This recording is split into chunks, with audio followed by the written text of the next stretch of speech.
Hola a todos, mi nombre es Jenny y el día de hoy les voy a hablar acerca del GATT. El Acuerdo General de Aranceles y Aduaneros y Comercio, GATT, era un acuerdo aplicable al comercio de mercancías, el cual reguló el comercio internacional desde su suscripción en 1947 y su vigencia en 1948, del cual Chile fue uno de los 23 miembros fundadores. Ottawa y el GATT.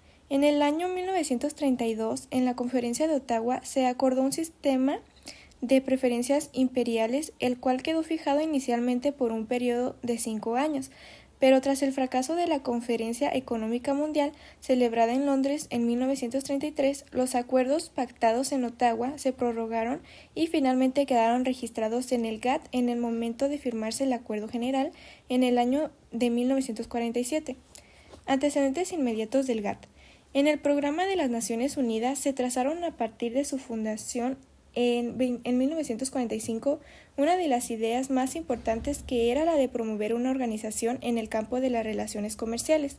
La propuesta formal emanó en Estados Unidos en diciembre de 1945 y se tradujo en una resolución del Consejo Económico y Social de las Naciones Unidas del 18 de febrero de 1946, fecha en la cual se convocó la Conferencia Internacional sobre Comercio y Empleo, que había de celebrarse efectivamente en La Habana del 21 de noviembre de 1947 hasta el 24 de marzo de 1948.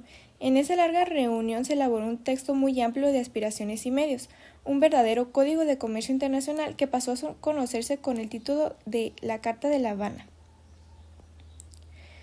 Antecedentes inmediatos del GATT. Lo esencial de la Carta eran sus puntos 4, 6 y 7, referentes a política comercial, acuerdos internacionales y establecimiento de una organización internacional, OIC, que había de funcionar como agencia especializada de la ONU para regular los intercambios a escala mundial.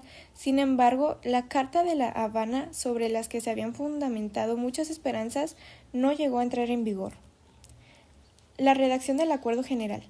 El gobierno de Estados Unidos, durante la reunión preparatoria de la Conferencia de La Habana, propuso que, conforme el artículo 17 del proyecto de la Carta, se abrieran negociaciones inmediatas, con vistas a la reducción de las fuertes barreras existentes al comercio.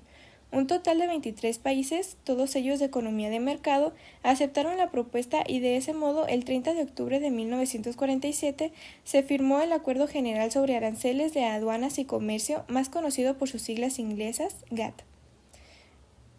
A diferencia del FMI y el BM, el GATT nunca fue un organismo de las Naciones Unidas, sino un acuerdo intergubernamental de carácter multilateral destinado a regular las relaciones comerciales entre sus signatarios.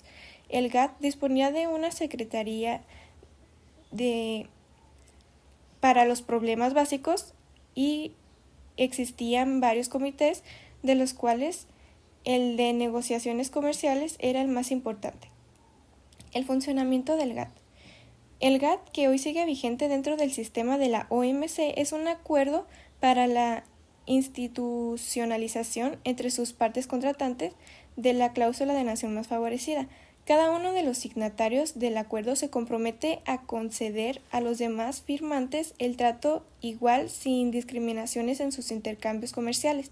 Las únicas excepciones a ese principio eran 3. 1. Los sistemas de preferencias congelados en 1947 en el momento de suscribirse al acuerdo. 2. Las zonas de libre comercio y uniones aduaneras. Y 3. Las excepciones taxativamente aprobadas por las dos de las partes. Uno de los ejemplos típicos de esta clase de excepciones fue la autorización obtenida por Estados Unidos para suprimir las barreras arancelarias a la importación de piezas de vehículos de procedencia canadiense. Las conferencias arancelarias celebradas en la vida del GATT han sido 8, la primera de ellas en 1947 y la última concluyó en 1994. Se celebraban prácticamente cada 3 años, aunque esta no era una regla preceptiva. La primera, que tuvo lugar en Ginebra, coincidió con la redacción del propio Acuerdo General.